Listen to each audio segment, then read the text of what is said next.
Selamat pagi Bapak Ibu Saudara yang terkasih dalam Tuhan Yesus Kristus. Berikut akan kami sampaikan beberapa warta gereja. Hari ini Minggu 20 Maret 2022. Yang pertama, Majelis Jemaat GKI Boyolali beserta segenap anggota jemaat mengucapkan terima kasih kepada Pendeta Tunggul Barkat Gumelar atas pelayanan firman hari ini di GKI Boyolali dan kepada saudara-saudara yang terlibat dalam pelayanan di kebaktian ini. Kiranya Tuhan berkati pelayanan kita bersama. 2. Purna tugas kepenatuaan. Diberitahukan kepada seluruh anggota jemaat dan simpatisan GKI Boyolali bahwasanya terhitung dari tanggal 17 Maret 2022, Penatua Winnie Kusila dan Penatua Kartini Handayani sudah berakhir tugas penatua di GKI Boyolali. Seluruh jemaat dan majelis mengucapkan terima kasih atas pelayanannya selama ini. 3. Pemanggilan penatua. Berdasarkan keputusan persidangan Majelis Jemaat pada hari Jumat tanggal 18 Februari 2022, Majelis Jemaat akan memanggil 5 orang penatua untuk melayani sebagai penatua. Dimohon jemaat memberikan usulan atau masukan nama-nama calon penatua dengan cara mengisi formulir yang sudah tersedia di depan gedung gereja atau tempat warta dan dikumpulkan kepada Penatua Andianto Purnomo Putro paling lambat hari Minggu 10 April 2022. Dan sebagai catatan, untuk Penatua Winnie Kusila dan Penatua Kartini Handayani masih bisa untuk diusulkan kembali karena baru 1 periode. Atas perhatiannya kami ucapkan terima kasih. 4. Kalam, Kamis Pendalaman. Majelis Jemaat mengundang jemaat dan simpatisan dalam rangkaian kegiatan Masa Raya Paskah 2022 GKI Boyolali dengan kegiatan harian Kalam, Kamis Pendalaman, Masa Raya Paskah GKI Boyolali yang dilaksanakan melalui Zoom Meeting pada hari Kamis tanggal 24 Maret 2022 pukul 19 waktu Indonesia Barat.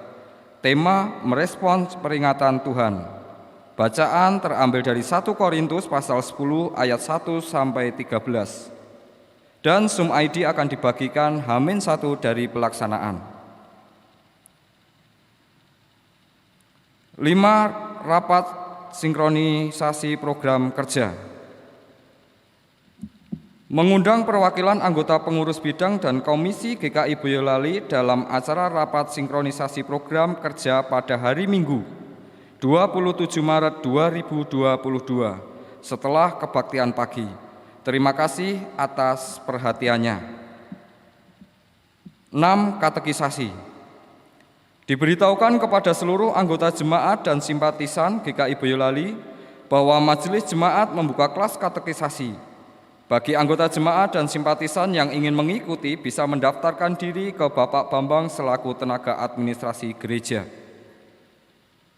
7. Komisi Pendidikan. Bagi anggota jemaat dan simpatisan GKI Boyolali yang membutuhkan bantuan SPP untuk putra-putrinya yang masih bersekolah di tingkat SD sampai SMA atau SMK, dapat menghubungi pengurus Komisi Pendidikan GKI Boyolali. Kami juga mengharapkan kepada anggota jemaat dan simpatisan GKI Boyolali yang ingin menjadi donatur bantuan SPP, kiranya dapat menghubungi pengurus Komisi Pendidikan GKI Boyolali. Tuhan memberkati pelayanan kita semua. 8. Kebaktian GKI Boyolali. Diberitahukan kepada seluruh anggota jemaat dan simpatisan GKI Boyolali, berdasarkan persidangan Majelis Jemaat GKI Boyolali, maka pada hari Minggu 27 Maret 2022, kebaktian secara onsite akan dibuka kembali. Kebaktian onsite untuk pukul 7 waktu Indonesia Barat untuk wilayah 1 dan 4, dan kebaktian sore pukul 17 waktu Indonesia Barat untuk wilayah 2 dan 3, dengan mengikuti protokol kesehatan. 9. Evaluasi program kerja April 2021 sampai Maret 2022 dan pembuatan program kerja April 2022 sampai Maret 2023. Diberitahukan kepada seluruh pengurus bidang komisi dan wilayah GKI Boyolali sehubungan dengan akan berakhirnya program kerja periode 2021 sampai 2022, maka diharapkan Komisi Bidang dan Wilayah dapat melakukan evaluasi program dan membuat rancangan program untuk tahun anggaran 2022 sampai 2023. Terima kasih atas perhatiannya. Tuhan Yesus memberkati.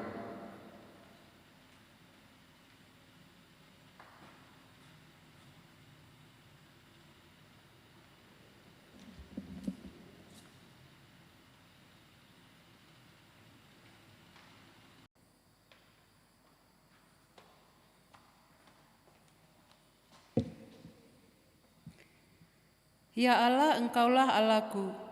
Aku mencari Engkau, jiwaku haus kepadamu. Tubuhku rindu kepadamu, seperti tanah yang kering dan tandus tiada berair. Demikianlah aku memandang kepadamu di tempat kudus, sambil melihat kekuatanmu dan kemuliaanmu. Sebab kasih setiamu lebih baik daripada hidup. Bibirku akan memegahkan Engkau. Demikianlah aku mau memuji Engkau seumur hidupku dan menaikkan tanganku demi nama-Mu. Seperti dengan lemak dan sumsum jiwaku dikenyangkan, dan dengan bibir yang bersorak-sorai mulutku memuji-muji. Apabila aku ingat kepadamu di tempat tidurku, merenungkan Engkau sepanjang kawal malam. Sungguh Engkau telah menjadi pertolonganku, dan dalam naungan sayap-Mu aku bersorak-sorai. Jiwaku melekat kepadamu, tangan kanan-Mu menopang aku.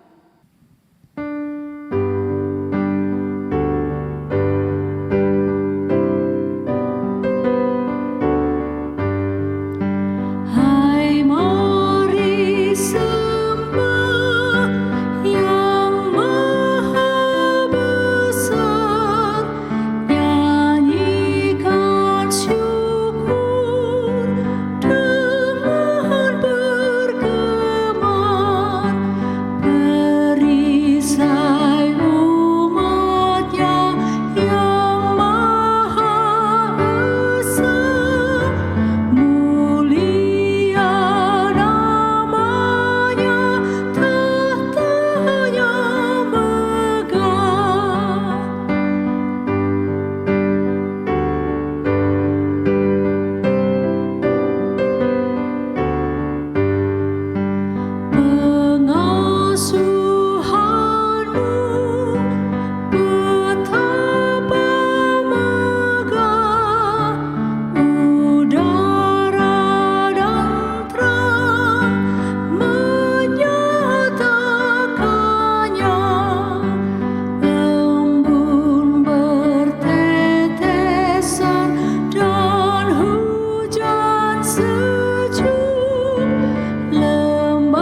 Saudara-saudara yang dikasihi dan mengasihi Allah, kebaktian Minggu Prapaskah ketiga ini berlangsung di dalam satu keyakinan bahwa pertolongan kita adalah di dalam nama Tuhan yang menjadikan langit dan bumi.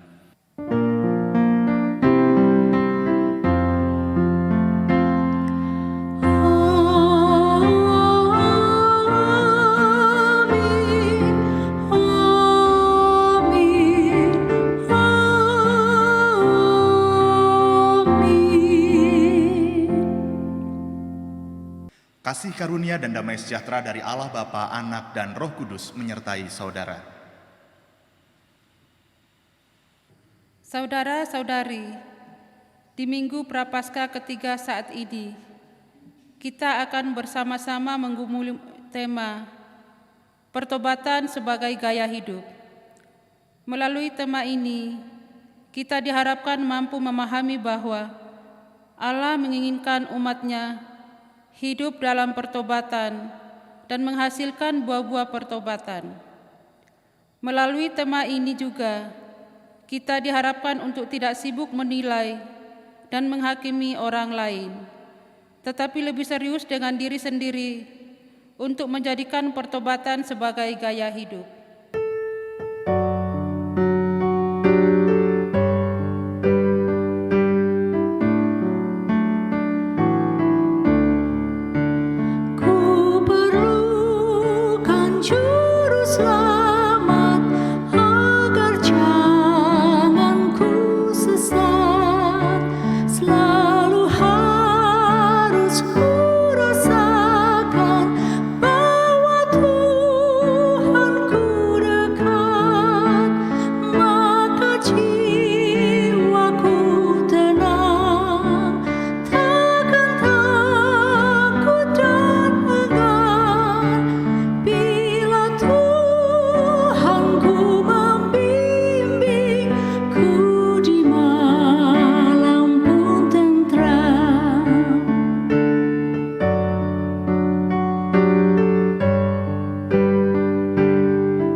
Carilah Tuhan selama Ia berkenan ditemui. Berserulah kepadanya selama Ia dekat. Baiklah orang fasik meninggalkan jalannya, dan orang jahat meninggalkan rancangannya. Baiklah ia kembali kepada Tuhan, maka Dia akan mengasihaninya. Dan kepada Allah kita, sebab Ia memberi pengampunan dengan limpahnya. Sebab rancanganku bukanlah rancanganmu, dan jalanmu bukanlah jalanku. Demikianlah firman Tuhan. Seperti tingginya langit dari bumi, demikianlah tingginya jalanku dari jalanmu, dan rancanganku dari rancanganmu. Saudara-saudari, Allah memiliki rencana yang indah. Namun, bukankah kita kerap meragukannya? Kita lebih sibuk dengan masalah di depan mata kita, sampai-sampai kita mengabaikan sekeliling kita. Akhirnya, bukannya menyelesaikan masalah, kita justru menambah masalah. Saudara-saudari, jika kita menjadikan pertobatan sebagai gaya hidup kita, maka sudah sewajarnya kita menyerahkan hidup kita kepada rencana Allah. Dan dengan rendah hati, kita bersedia untuk dibentuk melalui cara Allah sekalipun tidak sejalan dengan rencana kita.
Saudara-saudara, bagi kita yang telah mengaku dosa di hadapan Allah, marilah kita bersama-sama mendengarkan berita anugerah sebagaimana yang tertulis di dalam 1 Korintus pasal 10 ayat 13. Pencobaan-pencobaan yang kamu alami ialah pencobaan-pencobaan biasa yang tidak melebihi kekuatan manusia. Sebab Allah setia dan karena itu Ia tidak akan membiarkan kamu dicobai melampaui kekuatanmu. Pada waktu kamu dicobai, Ia akan memberikan kepadamu jalan keluar, sehingga kamu dapat menanggungnya. Demikianlah berita anugerah dari Tuhan.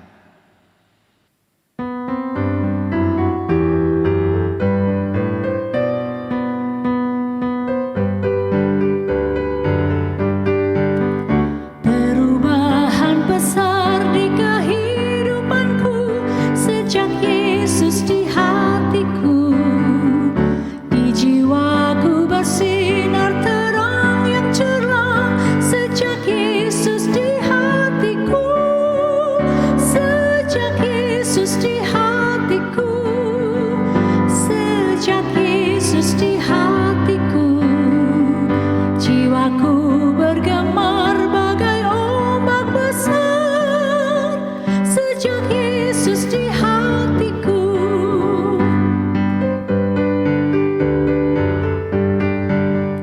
Aku tobat kembali ke jalan benar sejak Yesus di hatiku. Dan dosaku dihapus, jiwaku sedar sejak Yesus di hatiku. Sejak Yesus di hatiku. Sejak Yesus di hatiku. Jiwaku bergemar bagai ombak besar sejak Yesus di hatiku.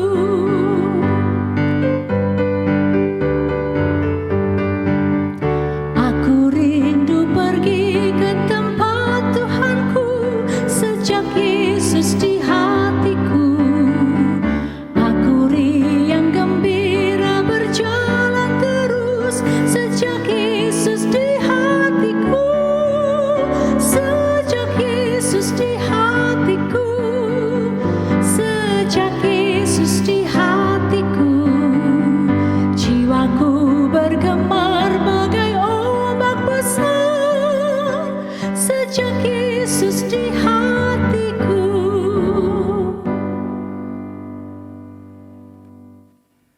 Sebelum kita membaca dan merenungkan sabda Tuhan, mari kita bersama-sama memohon pimpinan Roh Kudus. Kita berdoa.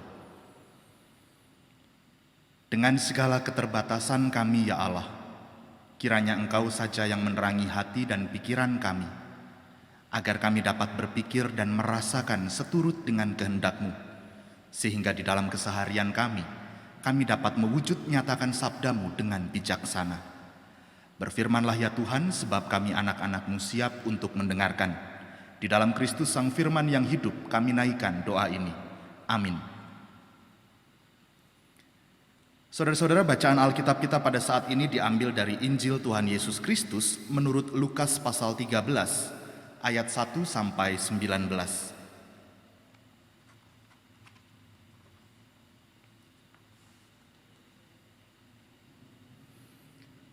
Pada waktu itu datanglah kepada Yesus beberapa orang membawa kabar tentang orang-orang Galilea yang darahnya dicampurkan Pilatus dengan darah korban yang mereka persembahkan. Yesus menjawab mereka, "Sangkamu orang-orang Galilea ini lebih besar dosanya daripada dosa semua orang Galilea yang lain karena mereka mengalami nasib itu? Tidak, kataku kepadamu. Tetapi jikalau kamu tidak bertobat, kamu semua akan binasa atas cara demikian. Atau sangkamu ke-18 orang yang mati ditimpa menara dekat Siloam lebih besar kesalahannya daripada kesalahan semua orang lain yang diam di Yerusalem? Tidak, kataku kepadamu. Tetapi jikalau kamu tidak bertobat, kamu semua akan binasa atas cara demikian." Lalu Yesus mengatakan perumpamaan ini. Seorang mempunyai pohon ara yang tumbuh di kebun anggurnya. dan ia datang untuk mencari buah pada pohon itu, tetapi ia tidak menemukannya. Lalu ia berkata kepada pengurus kebun anggur itu, "Sudah 3 tahun aku datang mencari buah pada pohon ara ini, dan aku tidak menemukannya. Tebanglah pohon ini. Untuk apa ia hidup di tanah ini dengan percuma?" Jawab orang itu, "Tuan, biarkanlah dia tumbuh tahun ini lagi. Aku akan mencangkul tanah sekelilingnya dan memberi pupuk kepadanya. Mungkin tahun depan ia berbuah. Jika tidak, tebanglah dia." Pada suatu kali Yesus sedang mengajar dalam salah satu rumah ibadat pada hari Sabat. Di situ ada seorang perempuan yang telah 18 tahun dirasuk roh, sehingga ia sakit sampai bungkuk punggungnya dan tidak dapat berdiri lagi dengan tegak.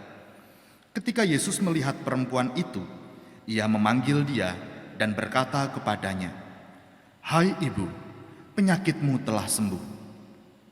Lalu ia meletakkan tangannya atas perempuan itu, dan seketika itu juga berdirilah perempuan itu dan memuliakan Allah. Tetapi kepala rumah ibadat gusar karena Yesus menyembuhkan orang pada hari Sabat. Lalu ia berkata kepada orang banyak, "Ada 6 hari untuk bekerja. Karena itu datanglah pada salah satu hari itu untuk disembuhkan, dan jangan pada hari Sabat." Tetapi Tuhan menjawab dia katanya, "Hai orang-orang munafik, bukankah setiap orang di antaramu melepaskan lembunya atau keledainya pada hari Sabat dari kandangnya dan membawanya ke tempat minuman? Bukankah perempuan ini yang sudah 18 tahun diikat oleh iblis harus dilepaskan dari ikatannya itu karena ia adalah keturunan Abraham?" Dan pada waktu ia berkata demikian, semua lawannya merasa malu, dan semua orang banyak bersuka cita karena segala perkara mulia yang telah dilakukannya. Maka kata Yesus, "Seumpama apakah hal kerajaan Allah, dan dengan apakah aku akan mengumpamakannya? Ia seumpama biji sesawi yang diambil dan ditaburkan orang di kebunnya. Biji itu tumbuh dan menjadi pohon, dan burung-burung di udara bersarang pada cabang-cabangnya." Demikianlah Injil Tuhan Yesus Kristus. Berbahagialah setiap orang yang mendengar sabda Tuhan dan yang setia memberlakukannya. Hosiana.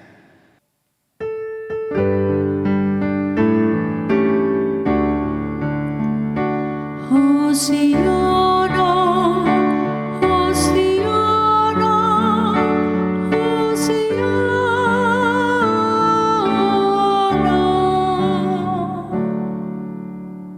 Saudara-saudara yang dikasihi dan mengasihi Allah, apa sih tandanya kalau orang itu hidupnya diberkati oleh Allah? Sehat, ya. Biasanya begitu jawabannya. Sejahtera, damai, bahagia, tidak ada masalah keuangan, hidup harmonis dengan keluarga.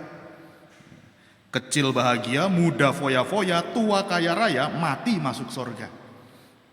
Dan jangan heran kalau pada akhirnya banyak orang yang memamerkan kekayaan, memamerkan kesuksesan, kepandaian, atau kelebihan-kelebihan lainnya. Yang jadi pertanyaan sekarang adalah, lalu bagaimana dengan orang yang sakit? Bagaimana dengan orang yang kondisinya pas-pasan? Bagaimana dengan orang yang keluarganya seringkali bermasalah? Yang kecil menderita, muda nelangsa, tua sengsara, mati utang di mana-mana. Apakah hidup mereka tidak diberkati? Nah, saudara-saudara yang dikasihi dan mengasihi Allah, kita percaya bahwa berkat adalah wujud dari kasih Allah. Tetapi kita ketika menganggap bahwa berkat hanyalah sebatas kesehatan, keberhasilan, kebahagiaan, maka secara tidak langsung kita membatasi kasih Allah itu. Padahal kasih Allah tidak terbatas pada kondisi. Kasih Allah melampaui kondisi yang kita alami. Saat kita mengukur kasih Allah pada kondisi-kondisi tertentu, maka dengan mudah kita akan menganggap bahwa orang yang kondisinya tidak baik adalah bukti bahwa Allah tidak mengasihinya, bukti bahwa Allah tidak memberkatinya. Logikanya menjadi sangat sempit. Kalau orang hidupnya enak, oh itu berarti orang itu diberkati oleh Allah. Kalau orang yang hidupnya nggak enak, oh berarti orang itu dihukum oleh Allah, ditegur oleh Allah, dikutuk oleh Allah. Sebagai contoh konkret, misalnya ketika bencana alam terjadi di suatu daerah yang banyak orang non-Kristennya, maka kita akan dengan mudah mengatakan bahwa bencana yang terjadi itu adalah hukuman, teguran dari Allah. Atau logika yang sama juga, yang serupa juga, seringkali muncul dalam judul-judul sinetron. Jenazah mandor kejam mati terkubur cor-coran dan tertimpa meteor. Juragan tahu bulat terkubur dadakan dikubur anget-anget. Saudara-saudara, logika sempit seperti ini pula yang tampak di dalam bacaan kita hari ini. Pada saat itu orang-orang membawa kabar kepada Yesus tentang kasus pembunuhan terhadap orang Galilea atas perintah Pilatus. Lalu darah mereka yang menjadi korban ini dicampur dengan darah persembahan kurban. Siapa orang-orang Galilea yang bunuh ini? Kenapa mereka dibunuh? Kemungkinan mereka adalah kelompok Zelot. Kelompok Zelot ini adalah orang-orang yang garis keras melakukan perlawanan, pemberontakan terhadap penjajahan Romawi. Salah satu orang Zelot yang ada di dalam kelompok Yesus sendiri adalah Simon orang Zelot. Kita mengenalnya demikian. Nah, orang-orang yang dibunuh oleh Pilatus ini, mereka dibunuh ketika berada di bait Allah, ketika mereka sedang beribadah. Jadi pasukan Romawi pada saat itu menyamar dan ikut juga di dalam bait Allah. Mereka ikut beribadah di sana. Dan darah mereka setelah terjadi pembantaian ini akhirnya tercampur dengan darah kurban. Tragis. Pilatus sendiri memang sudah tercatat berkali-kali melakukan tindakan yang kejam. Pilatus pernah memerintahkan tentara untuk menghabisi para demonstran Yahudi yang mengkritik tindakan Pilatus karena mengambil uang persembahan bait Allah untuk proyek pembangunan saluran air.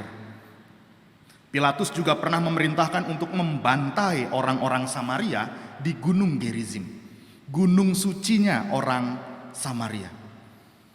Saudara-saudara, Yesus memahami bahwa orang-orang yang membawa berita ini menganggap bahwa orang-orang Galilea yang dibunuh itu telah melakukan dosa besar sehingga mereka mati dengan cara yang tragis.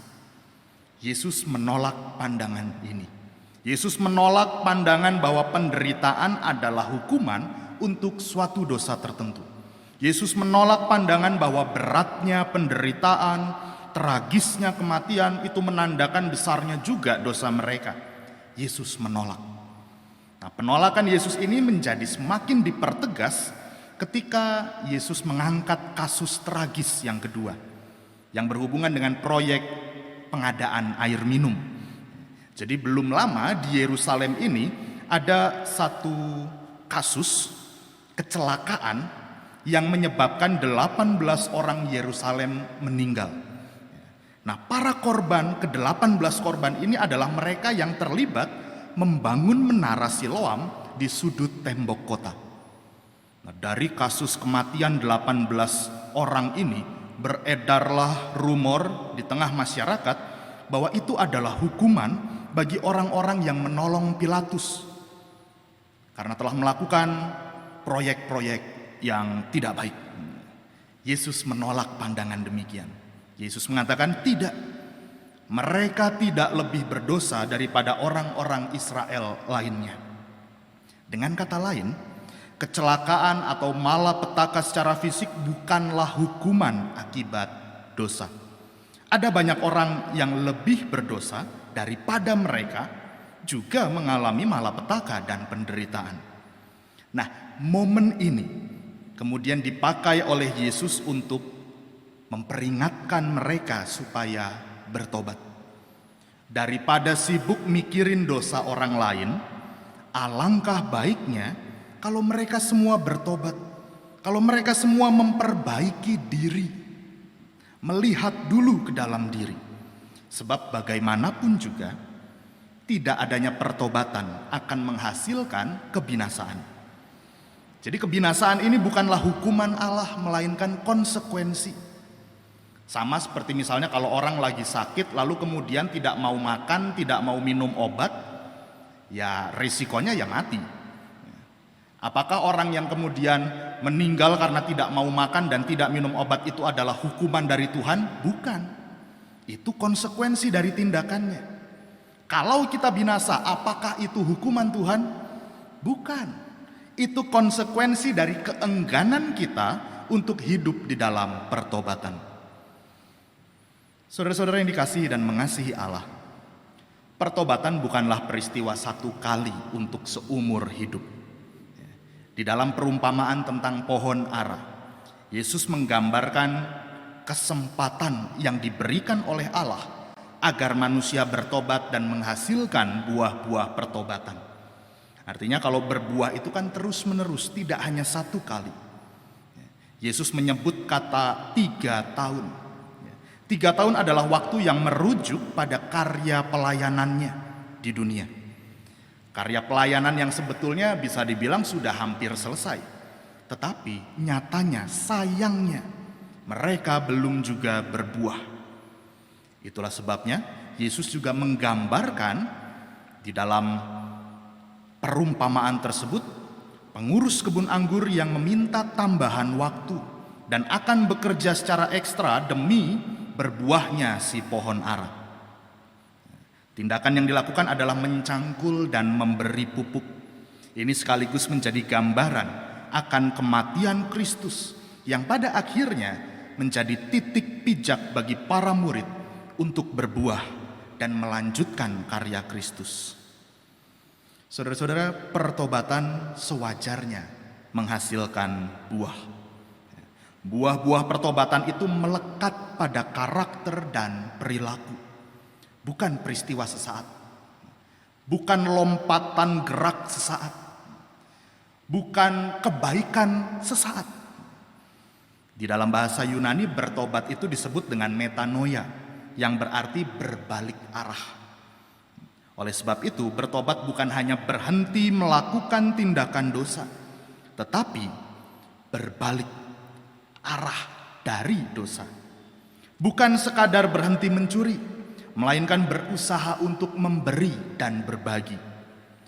Bukan sekadar berhenti bertindak egois, melainkan juga belajar untuk melayani orang lain. Bukan sekadar berhenti membicarakan kesalahan orang lain, melainkan juga berusaha untuk menjadi teladan agar orang lain termotivasi melakukan kebajikan. Tuhan menolong kita. Amin.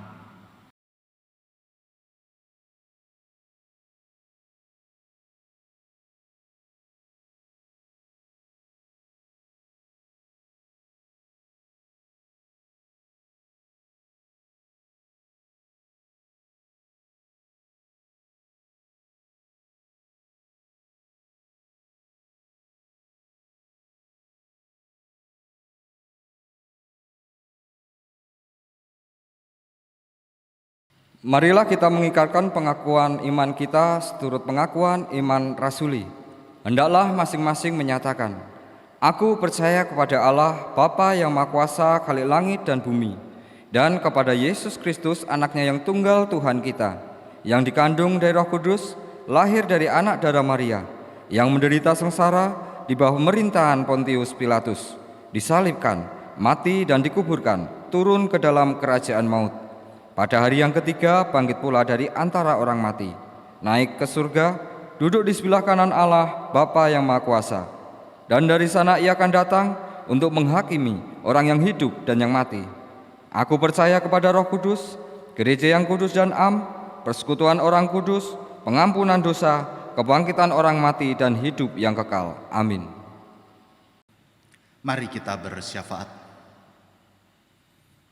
Di dalam segala keterbatasan kami ya Allah, kami bersyukur bahwa Engkau senantiasa menuntun kami, menjaga kami, merangkul kami, menguatkan langkah kami ketika kami berhadapan dengan berbagai kemelut hidup, ketika kami diperhadapkan pada berbagai persoalan-persoalan yang sulit untuk kami lepaskan. Dan pada saat ini ya Allah, di tengah rasa syukur kami atas penyertaan-Mu itu, kami pun teringat dengan saudara-saudara kami, mereka yang pada saat ini juga bergumul dengan persoalan-persoalan hidup, mereka yang pada saat ini sedang mengalami masalah finansial, mereka yang pada saat ini sedang mengalami masalah kesehatan, mereka yang pada saat ini sedang merasakan ditinggalkan, mereka yang pada saat ini sedang merasa gagal.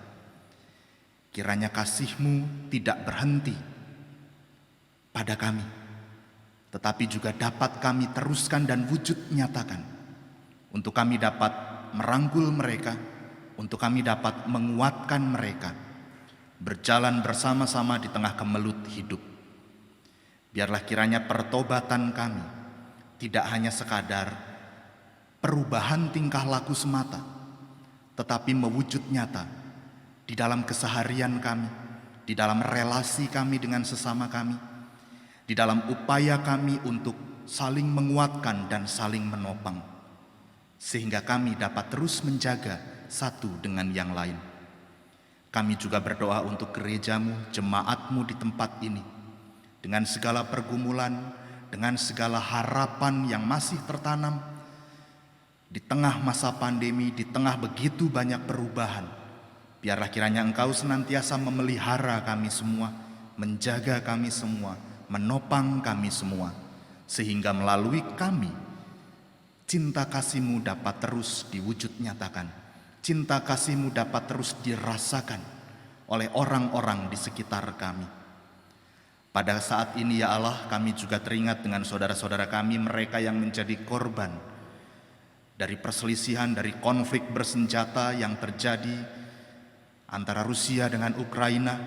Biarlah kiranya Engkau menjaga mereka, menguatkan mereka, menopang mereka, menumbuhkan harapan, sehingga setiap orang yang menjadi korban dapat kembali bangkit, dan kami semua bersehati untuk terus menjaga perdamaian di dalam keseharian kami. Kami juga berdoa ya Allah, untuk sesama kami, orang-orang yang tidak seiman dengan kami, mereka yang berbeda agama, mereka yang berbeda pandangan, mereka yang berbeda ideologi. Dengan segala perbedaan yang ada, mereka tetaplah sesama ciptaan. Ajarlah kami untuk dapat saling merangkul, ajarlah kami untuk dapat saling menghargai perbedaan yang ada, sehingga segala perbedaan yang ada ini tidak membuat kami saling membenci, tetapi kami dapat saling belajar satu dengan yang lain. Pada akhirnya ya Allah, kami menyerahkan sisa hidup kami ke dalam tangan kuasa-Mu. Biarlah di hari-hari kami dapat terus menampilkan citra-Mu, kami dapat terus mewujud nyatakan kasih-Mu. Di dalam Kristus Tuhan dan Juru Selamat kami yang hidup, kami naikkan doa ini. Amin. Saudara-saudari, kini tiba saatnya bagi kita untuk menyatakan rasa syukur kita atas pemeliharaan Allah melalui pengumpulan persembahan. Adapun nas yang mendasari pengumpulan persembahan diambil dari 2 Korintus pasal 8 ayat 12. Sebab jika kamu rela untuk memberi, maka pemberianmu akan diterima. Kalau pemberianmu itu berdasarkan apa yang ada padamu, bukan berdasarkan apa yang tidak ada padamu.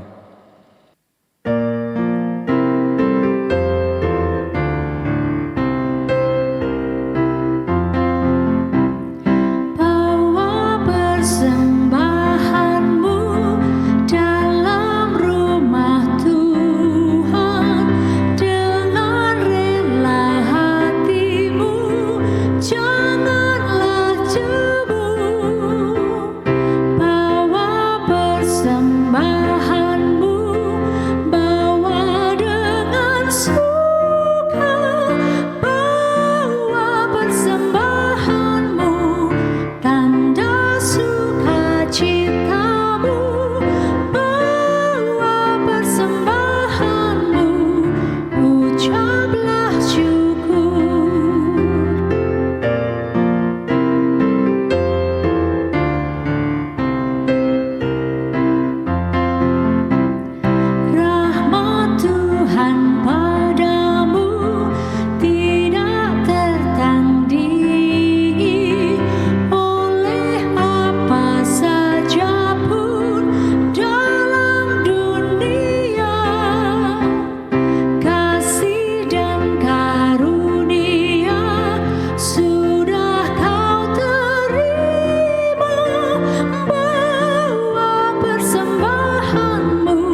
Kita berdoa. Ya Bapa, Tuhan kami, yang kami sembah dan kami muliakan hanya di dalam nama Tuhan Yesus Kristus. Terima kasih atas kasih penyertaan-Mu yang tak henti-hentinya Engkau curahkan kepada kami, ya Allah. Pada hari ini, kami dapat berkumpul di tempat ini bukan karena kekuatan ataupun kehebatan kami. Semua itu karena belas kasihan yang Engkau curahkan kepada kami. Bapa, saat ini kami telah mewujud nyatakan rasa syukur kami melalui persembahan. Kami mohon biarlah Tuhan berkati persembahan yang telah kami kumpulkan. Tuhan sucikan persembahan yang telah kami kumpulkan sehingga persembahan ini bisa menjadi dupa yang harum di hadapan-Mu. Kami berdoa juga Tuhan untuk penatua yang mengelola persembahan ini. Biarlah Tuhan sendiri yang akan memberikan hikmat, biarlah Tuhan sendiri yang akan memberikan kebijaksanaan sehingga mereka bisa mengelola persembahan ini dengan baik dan sesuai dengan kehendak Tuhan. Terima kasih ya Tuhan, hanya dalam nama Tuhan Yesus kami berdoa. Amin.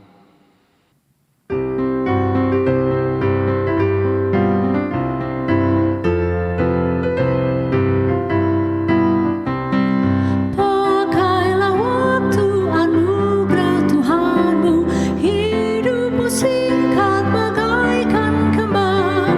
Mana benda yang kekal di hidupmu, hanyalah kasih tak akan lekang. Tiada yang bakal di dalam dunia, segala yang indah pun akan lenyap.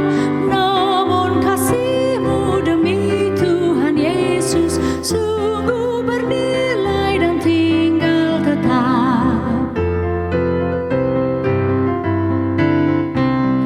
Jangan menyia-nyiakan waktumu, hibur dan tolonglah yang berkeluh.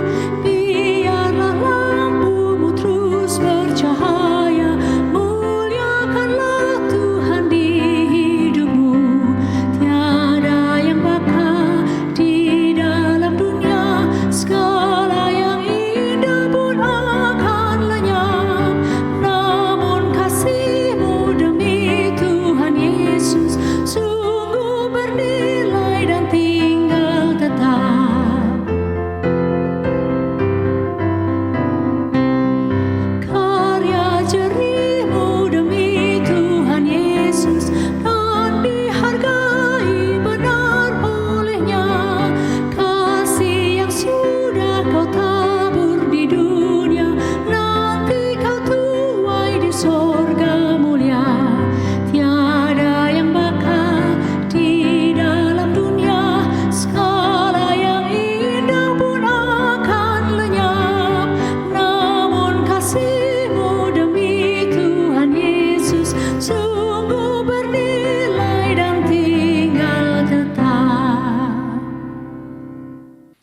Saudara-saudara yang dikasihi dan mengasihi Allah, kini arahkanlah hatimu kepada dunia. Jadilah sahabat bagi sesama. Terpujilah Allah Bapa, Anak, dan Roh Kudus. Kini terimalah berkat Tuhan. Tuhan memberkati engkau dan melindungi engkau. Tuhan menyinari engkau dengan wajah-Nya dan memberi engkau kasih karunia. Tuhan menghadapkan wajah-Nya kepadamu dan memberi engkau damai sejahtera. Amin.